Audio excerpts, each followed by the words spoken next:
রাঙামাটিতে আবহাওয়া গবেষণাগার থাকলেও নানা সীমাবদ্ধতায় তা স্থানীয়দের কোনো কাজেই আসছে না। আবহাওয়া পূর্বাভাস না পাওয়ায় চরম ক্ষোভ প্রকাশ করেছেন স্থানীয়রা। নির্ভর করতে হচ্ছে ঢাকার আবহাওয়া অফিসের ওপর। রাঙামাটি থেকে মিশু মল্লিকা পাঠানো তথ্য ও চিত্রের প্রতিবেদন। বর্ষা এলেই পাহাড় ধসের আতঙ্কে থাকে রাঙামাটির জেলার মানুষ। ২০১৭ সালের ১৩ জুন রাঙামাটিতে স্মরণকালের ভয়াবহ পাহাড় ধসে এক রাতেই প্রাণ হারান ১২০ জন মানুষ।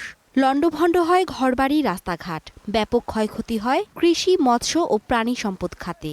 স্থানীয়দের মতে, আবহাওয়ার পূর্বাভাস পেলে প্রাণহানি আর ক্ষয়ক্ষতি কিছুটা হলেও এড়ানো যেত।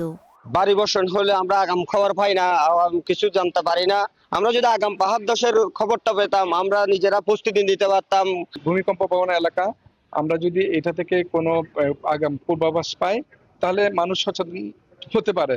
আবহাওয়ার পূর্বাভাস পেতে রয়েছে রাঙামাটির আবহাওয়া পর্যবেক্ষণ কেন্দ্র, অথচ আধুনিক যন্ত্রপাতি ও তীব্র জনবল সংকটে কাজ চলছে খুঁড়িয়ে খুঁড়িয়ে। নিয়ম অনুযায়ী এখানে কর্মকর্তা কর্মচারী থাকার কথা কমপক্ষে ৮ জন, রয়েছে ৩ জন কর্মী।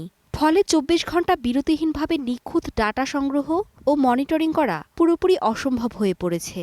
মেসেজগুলো ঢাকা চলে যায়, এসডব্লিউসি অ্যাস্ট্রোনমি সেন্টার, যেটা ঢাকা, ওখানে পাঠানোর পরে আপনার ওখান থেকে চার্ট প্লটিং করে ওরা ফোরকাস্টে তৈরি করা হয়।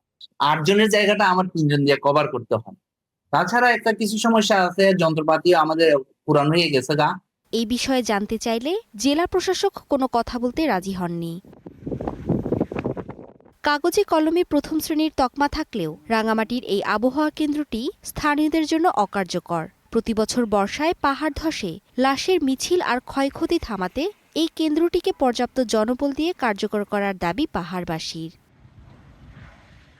Desk report, star news.